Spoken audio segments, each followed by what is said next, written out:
அதே மார்னிங் சாப்பிட்ட தோசை தானே இருக்கு, லஞ்சுக்கு என்னத்தான் பண்ண சொல்ற?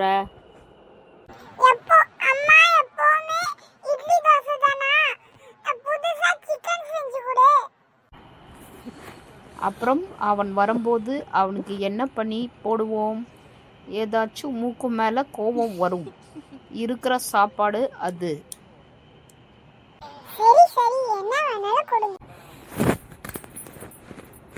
என்னடா மணி 10 இன்னும் தூங்கிட்டு இருக்க?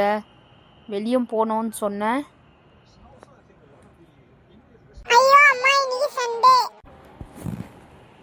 உன்னோட இந்த ஒரு நிமிஷம் முடியவே முடியாது. கூடிய சீக்கிரம்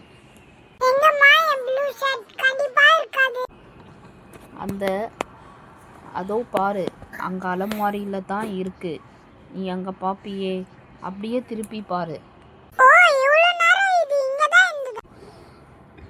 எங்க இருந்தது? உன் கண்ணுக்கு பின்னாடி தான் இருந்தது.